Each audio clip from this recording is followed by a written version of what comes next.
አልፋችሁ እሰይ እንኳን ወደቃችሁ፣ እሰይ እንኳን በሰዎች ክፉ ነገር ተደረገባችሁ። ይህ ማለት ግን ጥሩ ነው ማለት አይደለም። ምን መሰላችሁ? ይሄን ለማለት ያበቃኝ እኔ በህይወቴ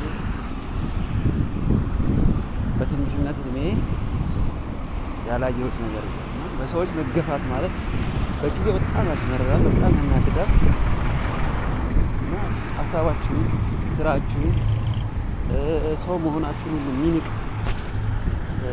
ሰው ሲኖር በቃ ያናድዳል፣ ተስፋ ትቆርጣለህ። ይሄ ማለት ግን ያንተ እኛ ነገር አብቅቷል ማለት አይደለም። ለዚህ ቃል እኔ ምስክር ነኝ። እግዚአብሔር ከኛ ጋር የሚቆምበት ሰዓት ያ ሰዓት እግዚአብሔር አንድ መንገድ ሊያሳየን ያሰበበት ሰዓት ነው ማለት ነው።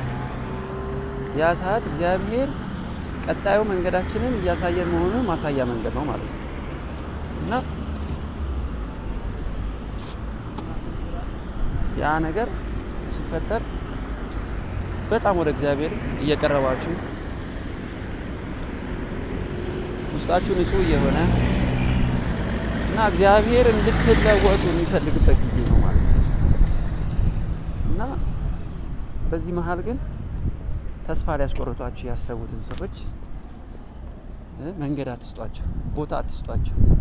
እናንተ ከእግዚአብሔር ጋር ሆናችሁ እናንተን መንገድ መሄድ አላማ ሊኖር ይገባል እና ብዙ ነገሮች ሲደርስብን እግዚአብሔር ከኛ ጋር አለ ማለት ነው።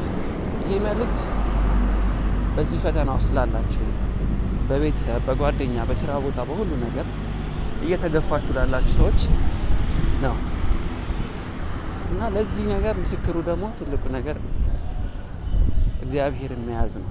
ከእግዚአብሔር ጋር መሆን ነው በቃ።